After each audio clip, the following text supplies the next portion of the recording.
do I do it? Seriously, how do I encode a semiotic sign? It's an honest question. A question that deserves answering simply. Another honest question is, how long is a piece of string?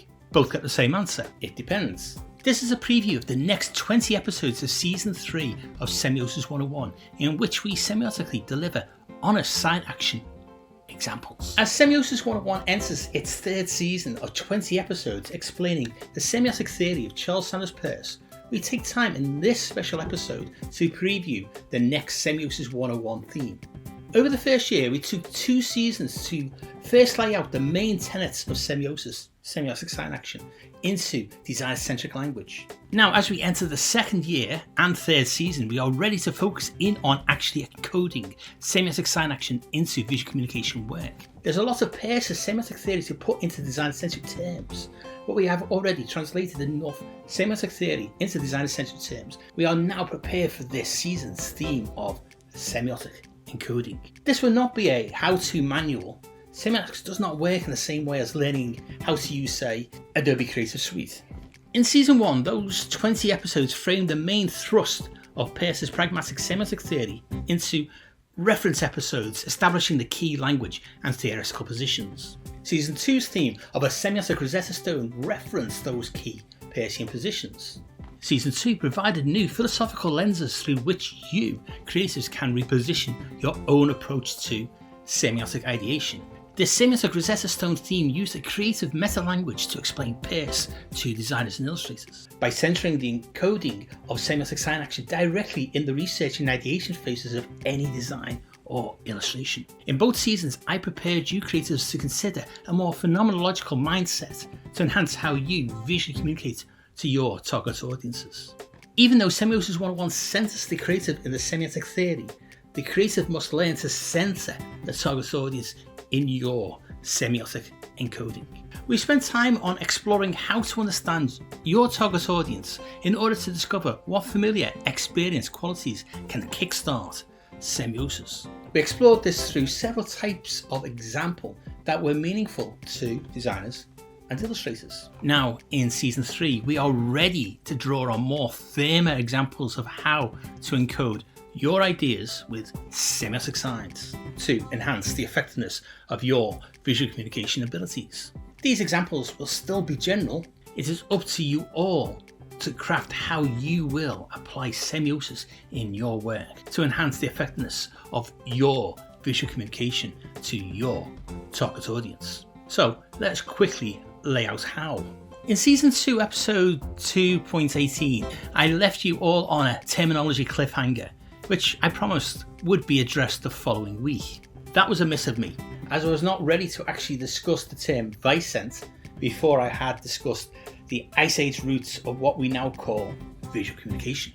Visent is a term that a fellow Peircean designer semiotician, Stephen Skaggs, uses to describe the visual meaning-bearing elements within visual communication. He describes the Visent as the visual entity. Visent, get it? Now that we are about to begin Season 3, this is a good point in time to begin to describe the thing we design or illustrate, which is semiotically encoded. Skaggs' book Fire Signs focuses solely on graphic design and Peircean semiotics, whereas Semiosis 101's remit is broader.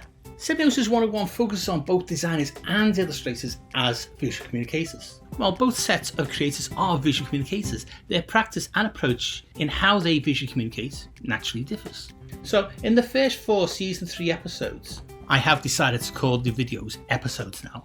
We will prepare the ground for semiotically encoding by discussing what are meaning-bearing elements we design or illustrate. Then, in the next set of 3 episodes, we will focus on what the visual communication building blocks which we can semiotically encode to enhance your success at hooking audience attention.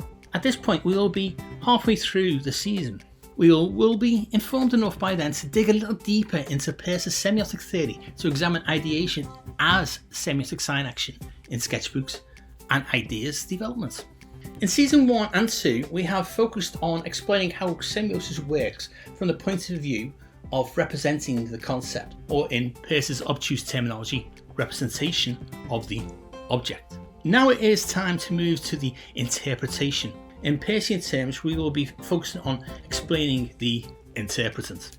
This means we will spend time on semiotically encoding for successful interpretations by the target audience. Following on from this, in the next 3 episodes, we will return to Peirce's 10 classifications of semiotic signs, from simple to complex. Now that we will have examined interpretation, we will again explore what these 10 signs are, how they can help creators to semiotically structure your thinking to hook your target audience's attention. Finally, Season 3 will conclude with 3 episodes focusing on examples of semiosis in action during ideation. So whether you are a visual communicator, a designer, an illustrator, or just interested party in understanding semiotics and how it can be applied, Semiosis 101 Season 3 will be your guide. Now that Season 1s and 2 can be referred to for more detail, Season 3 will still focus on this channel's viewers as beginners, whether you are a student or a senior designer. In the next 20 Semiosis 101 episodes, we will begin each episode with a basic question on how. Each how question will focus on a simple matter that always worries the novice. In the spirit of the encoding theme, the Semiosis 101 episode will answer it in the most direct way possible.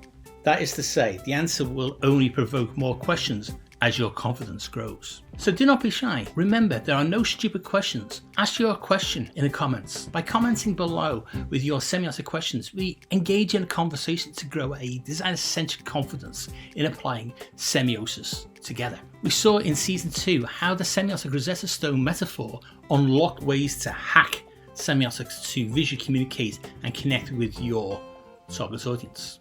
In our visual communication work, we produce various outcomes using appropriate visual language. It is in how this visual language, these aesthetic choices we make, can be semiotically empowered to visually hook the attention of our target audience. This is what we mean by sign-action, or semiosis as Peirce names it. By learning how to apply semiosis to tailor your visual language, you can learn to connect at a deeper level with your audience.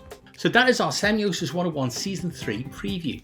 Over Semiosis 101's first year of publishing over 50 10-minute full episodes and hundreds of YouTube shorts, its subscriber base is growing. I invite my Semiosis 101 viewers to join the semiotic conversation by subscribing to this free YouTube channel.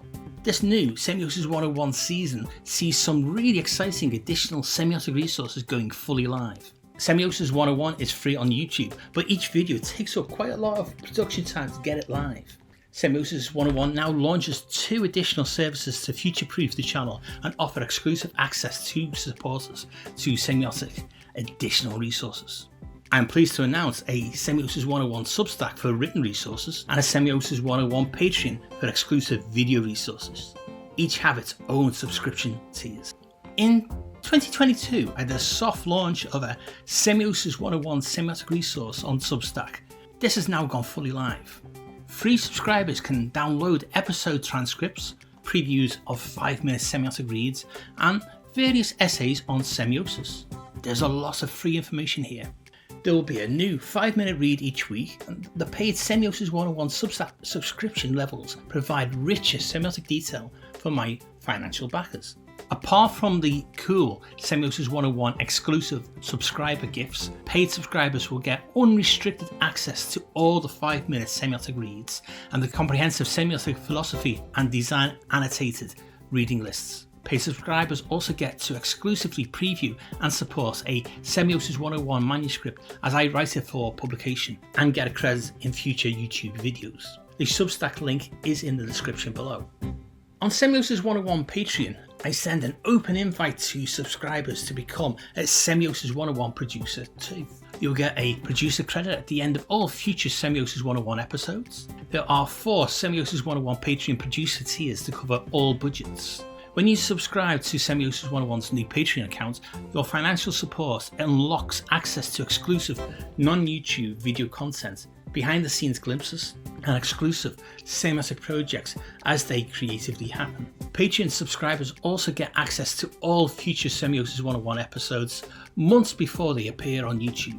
Whichever way you desire to engage with Semiosis 101, whether for free on YouTube or as a special Semiosis 101 member, subscriber, producer, Semiosis 101's designer-centric application of Peircean semiotics into practice will now continue this season and beyond. I am Dave Wood, a design educator and researcher, a published design author, and I've worked commercially as both a freelance illustrator and graphic designer. The guy behind the theory, Charles Sanders Peirce, was a philosopher, a mathematician, and a theorist. But he was not a creative.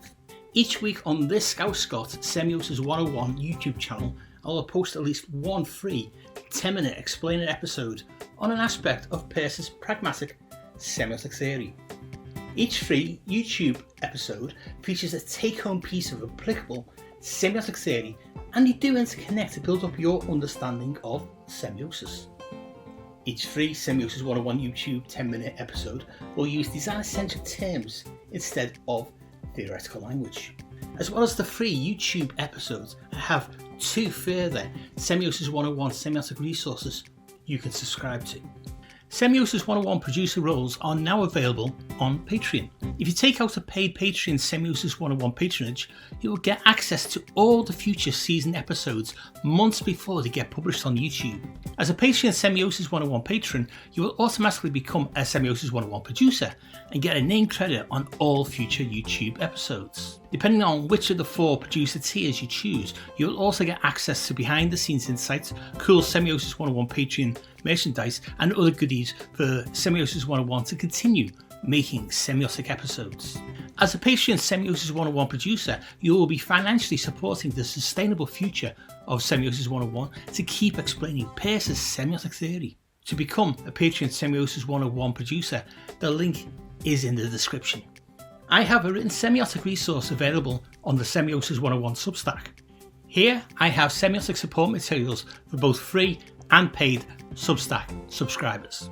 There are full annotated reading lists, episode transcripts, 5-minute semiotic reads, plus other goodies and exclusive Semiosis 101 Substack merchandise. The Substack link is in the description. As a fellow creative and a published design author, I also have a link in the description to my main Scout Scott website. If you're interested in reading my semiotic Rosetta Stone academic writing, then you can visit my academia.edu link in the description.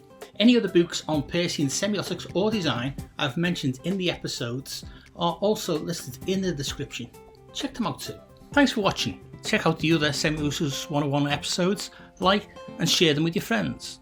And hit the bell and subscribe buttons to be notified when next week's free Semiosis 101 episode is published. You can also follow Semiosis 101 on the socials for updates. It is at Semiosis 101 on Instagram and Threads. See you all again next week for more Semiosis 101 to help illustrators and designers to enhance your visual communication skills.